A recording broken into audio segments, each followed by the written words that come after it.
Ladies and gentlemen, welcome to Team Fun. We are on our summer road trip, and we got ourselves a wonderful situation here. We are being set up at the Game Hub with its owner, Matt Shank. Matt, thank you so much for coming on, letting us take over your store, the whole kit and caboodle here. My pleasure. Anytime I actually get to sit down and play games, I'm in. Awesome. So it's awesome. Great to have you guys. So let's jump into it. How long have you been running the Game Hub here? So I've been open for about 3.5 years. Okay. I lived in Korea for a while after I graduated college, saved up some money there, and then moved back to Hagerstown, where I grew up, and opened, I think, 2013, 2014. Okay. Yeah, 3.5 years. What were you doing in Korea? I taught English after awesome. school, yeah. Cool. Yeah. So you did that. How you were out there? You said 5 years. 5 years out there. Yeah. Came back here. Yeah. Was this the plan? You're going to come back, save up, come back to Korea and open a game store? No. The plan was I graduated in 2008, which is when the economy crashed. I was in advertising and public relations. All my friends that had graduated before me got fired, so I didn't have a lot of great job prospects. No one was really hiring then. But I had a friend who had been teaching in Korea for a year before I graduated, so he kind of hooked me up there. I moved out there, and that's actually where I really got into traditional gaming as well. And so I was able to save up a good amount of money, and I didn't know what I wanted to do when I got back to the States. So worked some odd jobs for a while and decided I wanted to try and open a business for myself and give it a shot and see if it worked. And if it didn't, I'd figure out the rest of it after that. Just play it by ear afterwards. Exactly. All right, so you got into it out there, and now you've been managing this for a while. Is there a difference in the game culture between Korea and here? So a lot of my really close gaming friends in Korea were actually other expats. There's a really big computer gaming scene there, like StarCraft and some of the other MOBAs are huge. Stuff. A lot of professional, esports. Korea has a huge professional gaming culture that they take very seriously.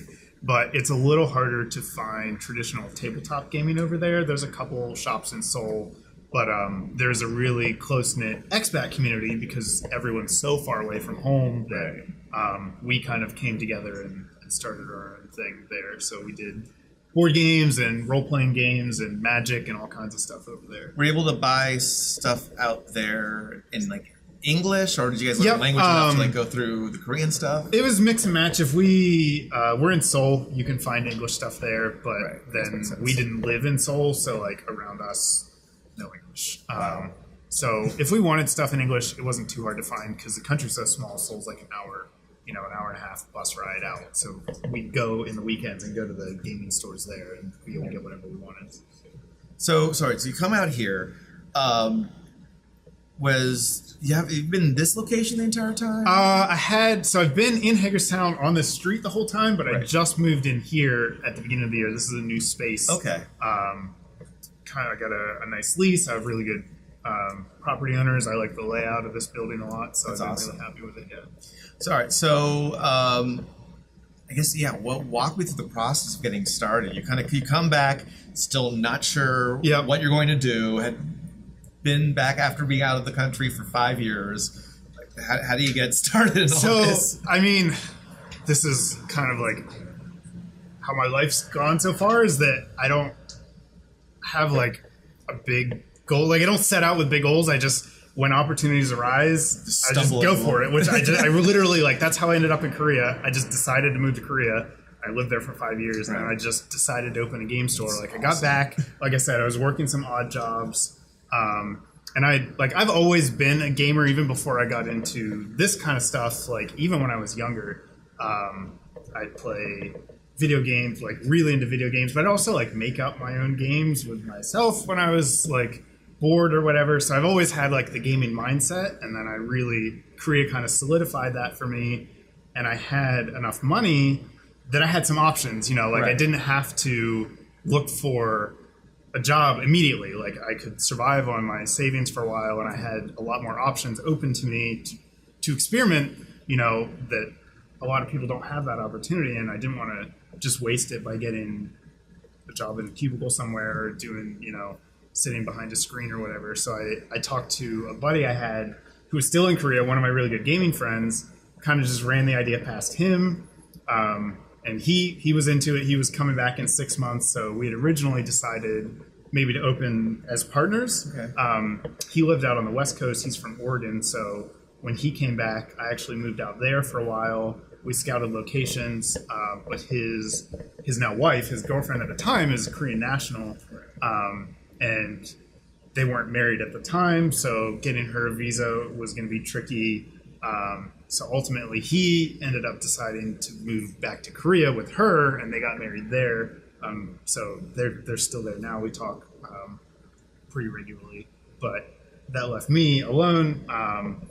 I knew that there was a store in Hagerstown, and I knew the owner, so I knew he was kind of ready to be done. He had been in business for like 10 years or something. Wow. So he was kind of ready to do something else. So I talked to him, asked him if he was interested in selling, and we, worked back and forth for the next 6 months or so, and ended up buying him out so he could retire and I could open. So, that's great. Yeah, it just worked out really well.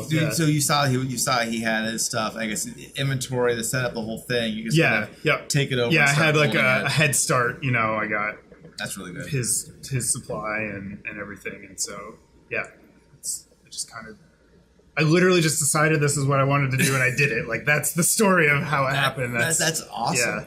So, how's it been adapting to being a business owner? There's definitely like a learning 0 to curve. 60. Yeah, it's a lot easier to open a business in Maryland than I thought. Like there's some paperwork, but you can do most of it online. And like I Googled how to open a business in Maryland and follow the steps, and that's how it is. Like there's some regulations and permitting stuff, but it's really not that hard. And so I just kind of learned as I went, and did what I could, got advice from some family, friends, that had businesses in the past, and just figured it out. That's great.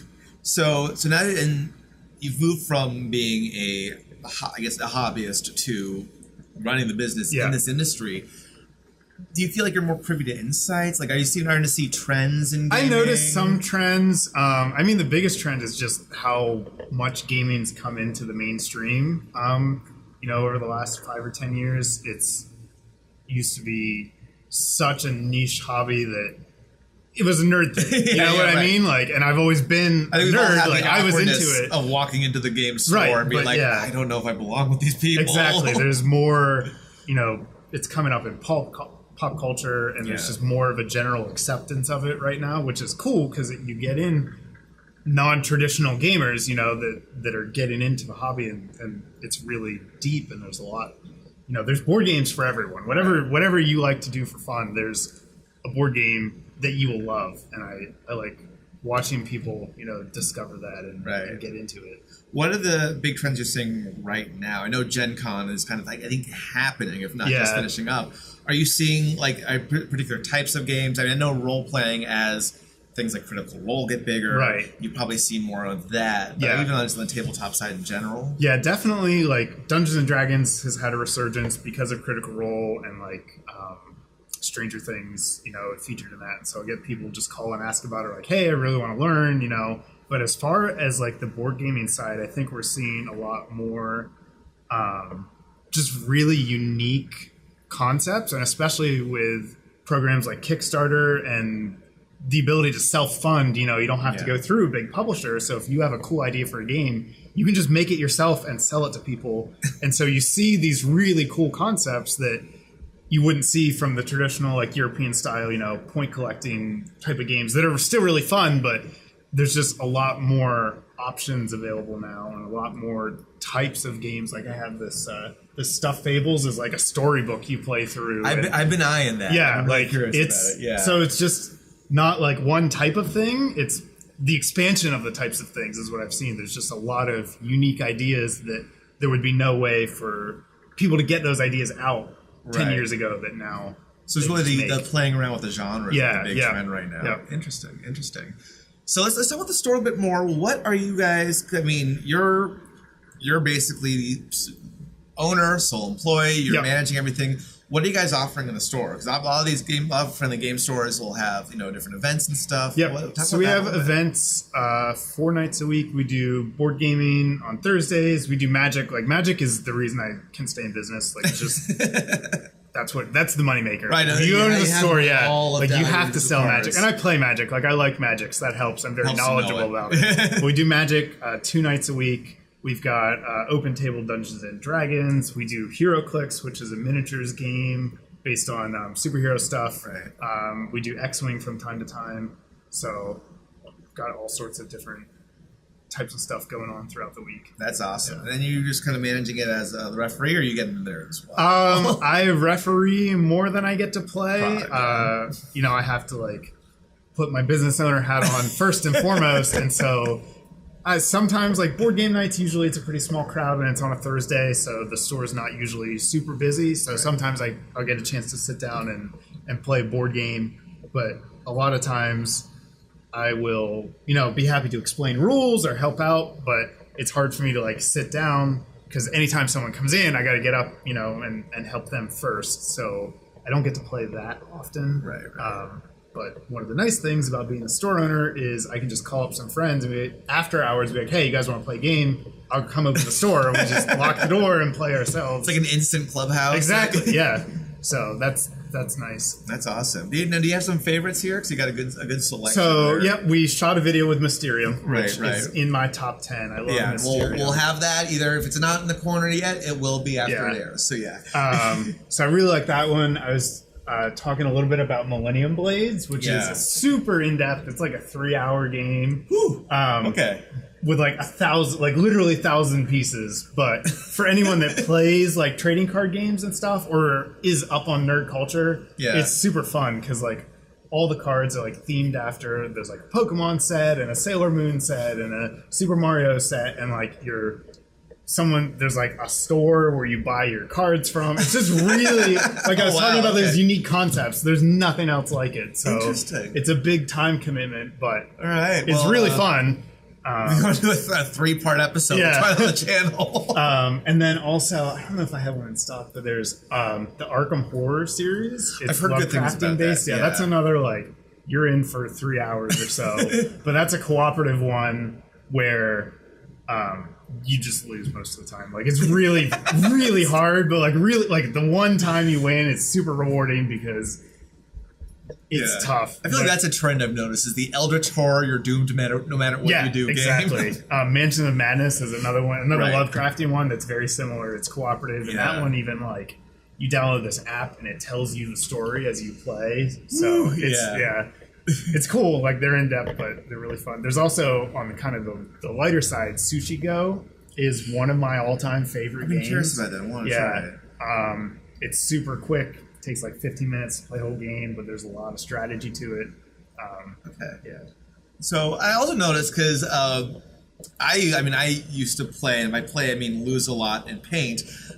You got a good collection of like old Hammer, all the classic Warhammer stuff. And I was like, that's really cool because a lot of those miniatures I'm still looking for and they're hard to find. Those came with the shop, like I was saying, the previous owner, I got all his inventory. So there's not a huge Warhammer crowd in Hagerstown, so I don't have a lot of the newer stuff, but I keep all the old stuff, and when people come in looking for that, it's nice to have Do you guys stuff that's harder to find. Do you guys ever set up games for that? Or we have from time to time. Yeah, in the older location, I actually had the table and everything, but it didn't make the move.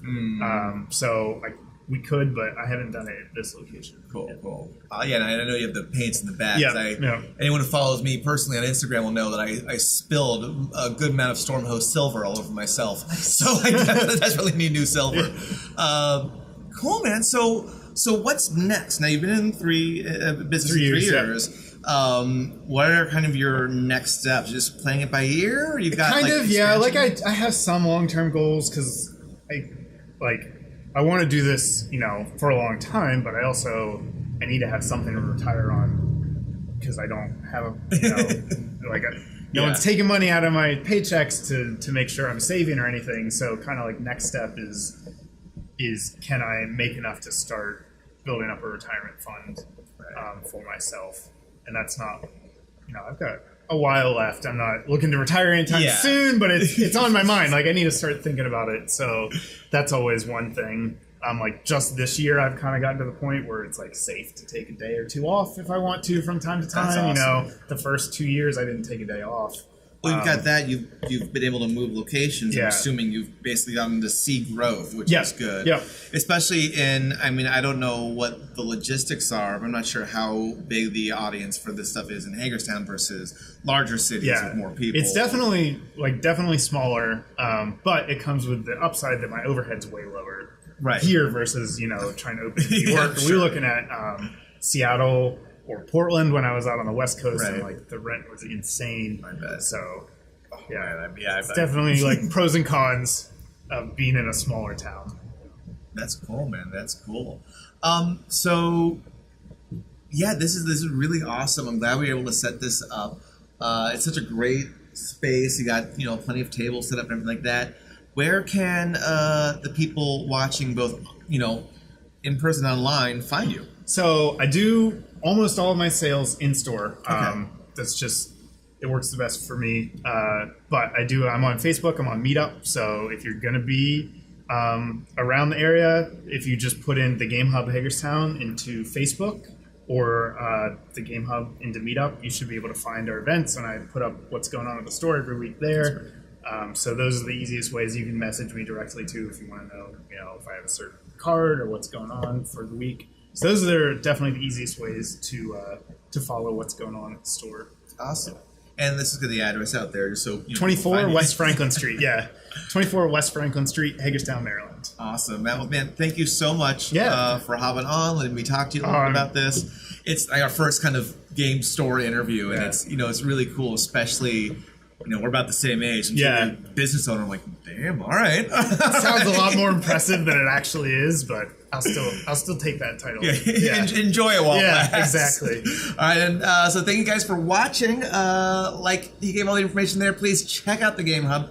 It's an awesome space, and while you're at it online, be sure to like the video, subscribe to the channel, hit the bell notification so you know every time we're posting a video, not just our Tabletop Tuesday or Digital Thursdays, but interviews like this as we have more coming. And until then, we hope to see you guys again real soon. Thank you so much. Yeah, we're gonna cut, man. Dude, this is great. Thank you so much. This is awesome.